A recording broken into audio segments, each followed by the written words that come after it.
Kebijakan Amerika Serikat pada masa pemerintahan Joe Biden terkait isu Israel dan juga Hamas tak gentar untuk menunjukkan dukungannya kepada Israel yang merupakan sekutu dari Amerika Serikat itu sendiri di Timur Tengah. Perkenalkan, nama saya Kadek Nadia Ananda Putri dengan NIM 22125211076 yang pada kali ini akan menjelaskan kebijakan Amerika Serikat terkait isu Israel-Hamas melalui pendekatan rasional model aktor oleh Graham T. Allison. Pengambilan keputusan rasional model aktor melihat bagaimana suatu aktor negara mengambil keputusan atau membuat kebijakan yang rasional dan juga efektif dan juga memaksimalkan bagaimana kebijakan tersebut untuk mencapai suatu kepentingan nasional dari negara itu sendiri. Ada 4 tahapan dari rasional model aktor ini. Yang pertama adalah tahap goals and objective, yang kedua adalah tahap alternatif, yang ketiga adalah tahap consequences, dan yang tahap terakhir adalah tahap choice. Pada tahap goals and objective, para pembuat kebijakan atau suatu aktor lebih mementingkan pada sisi konsekuensi dan juga kegunaan yang akan ditimbulkan dari keputusan yang diambil. Nah, di tahap ini, para pembuat kebijakan atau suatu aktor juga mempertimbangkan berbagai hal seperti keuntungan, preferensi, dan juga kegunaan dari keputusan itu sendiri. Lalu pada tahap alternatif, para pembuat kebijakan atau suatu aktor memilih dari seluruh kebijakan alternatif yang ada. Nah, di tahap ini, keputusan yang diambil atau alternatif yang diambil dianggap sebagai keputusan yang paling tepat untuk mendekati tujuan nasional dari negara itu sendiri. Lalu di tahap yang ketiga, yaitu alternatif, para pembuat kebijakan atau suatu aktor melihat bagaimana alternatif yang telah dipilih, apakah memiliki hambatan atau manfaatnya masing-masing. Lalu yang terakhir di tahap keempat, yaitu choice, di mana tahap ini memilih salah satu alternatif yang paling memungkinkan untuk mencapai tujuan kepentingan masing-masing dalam isu tertentu. Kebijakan Amerika Serikat terkait isu Israel-Hamas dapat kita analisis melalui pendekatan rasional model aktor. Dalam tahap pertama, yaitu goals and objective, akan saya bagi dalam 3 poin.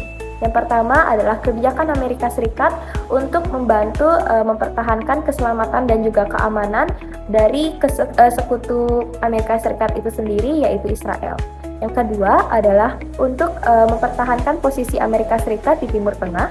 Dan yang ketiga adalah menjaga stabilitas di Timur Tengah untuk mencegah adanya eskalasi konflik. Nah, di tahap yang kedua, yaitu alternatif, kebijakan Amerika Serikat yang pertama yaitu untuk terus berlanjut membantu memberikan bantuan militer kepada Israel, sebagaimana Israel adalah sekutu dari Amerika Serikat itu sendiri di Timur Tengah.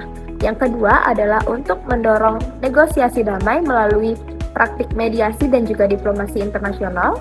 Yang ketiga adalah memberikan sanksi ekonomi dan juga politik terhadap Hamas sebagaimana mestinya karena dianggap untuk melemahkan posisinya.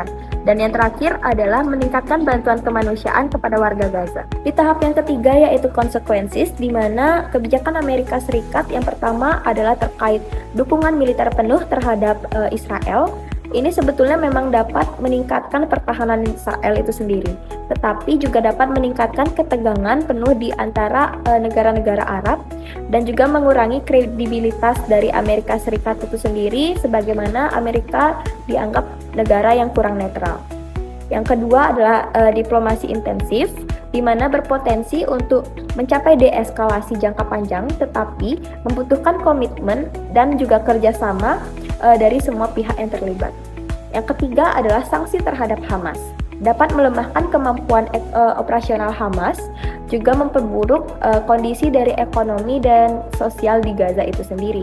Dan yang keempat, bantuan kemanusiaan, di mana memberikan atau membantukan meringankan penderitaan setiap masyarakat dan juga diimplementasikan tanpa jaminan keamanan dan dapat dianggap sebagai tidak memadai untuk menyelesaikan konflik yang berskala luas. Sampailah kita pada tahapan yang terakhir, yaitu choice, di mana kebijakan Amerika Serikat cenderung memilih kebijakan untuk mendukung militer di Israel itu sendiri, seperti diplomasi intensif untuk melakukan gencatan senjata dan juga memberikan bantuan kemanusiaan ke Gaza. Kebijakan ini bertujuan untuk menyeimbangkan kebutuhan keamanan Israel dengan upaya mengurangi ketegangan di kawasan tersebut. Sekian analisis kebijakan Amerika Serikat terkait isu Hamas Israel yang dapat saya sampaikan, dan akhir kata saya ucapkan terima kasih.